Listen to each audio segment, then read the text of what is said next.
एउटा क्याबिनेटमा प्रधानमन्त्रीको नेतृत्वमा भएको क्याबिनेटमा 3 जना प्रधानमन्त्री सहित 3 जनाले रवि लामिछानेमाथि प्रतिशोध भयो भनेर भन्नुभएको छ। हिजो प्रतिशोध लाग्छ, मनमा प्रतिशोध लाग्छ, सरकारमा बसेर अझै पनि त्यो प्रतिशोधलाई त्यसलाई करेक्सन गर्न सक्ने साहस छैन भने सरकार के को लागि हामी प्रश्न गर्न चाहन्छौँ। यही मञ्चबाट जहाँ राष्ट्रिय स्वतन्त्र पार्टी जन्मियो, यही मञ्चबाट म माग गर्न चाहन्छु, सरकारसँग आह्वान गर्न चाहन्छु।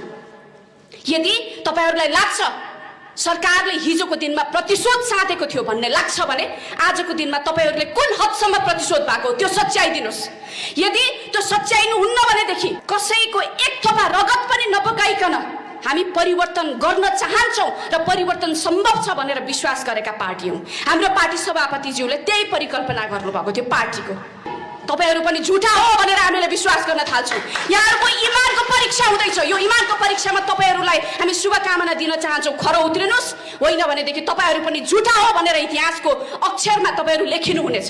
अहिलेसम्म परिवर्तन नहुने भनेको हामीले पर्खिरह्यौं भनेदेखि कहिले हो? किनभने आन्दोलन मात्र गरिरहने हो। हरेक 10-15 वर्षमा आन्दोलन मात्र गरिरहँदाखेरि यस्ता खालका व्यवस्था परिवर्तनका धेरै राजनीतिक एजेन्डा बोकेर धेरै दलहरु आए गए, तर नेपाली जनताले वास्तवमा समृद्धि महसुस गर्न सके त भन्ने आज मूल प्रश्न तपाई हामी माझ छ। त्यसकारणले पनि हाम्रो सभापतिज्यूले यही व्यवस्थाभित्र रहेर हरेक 5-5 वर्षमा हुने आवधिक निर्वाचनमा जनतालाई फेस गरेर, जनतालाई आफ्नो कुरा बुझाएर, जनतालाई आफ्नो कन्फिडेन्समा लिएर, विश्वासमा लिएर हामी जनताको विश्वास जित्छौं र सरकारमा गएर जनताका आकांक्षाहरू पूरा गर्छौं भनेर हाम्रो सभापतिज्यूले त्यो विश्वास लिनु भएको छ। हामी यो आवधिक निर्वाचनमा अत्यन्तै धेरै विश्वास गर्ने दल हौं। अहिले पछिल्लो समय 84 सालमा निर्वाचनको लागि व्यापक तयारी हुँदै थियो। हामी तयारी गर्दै थियौं।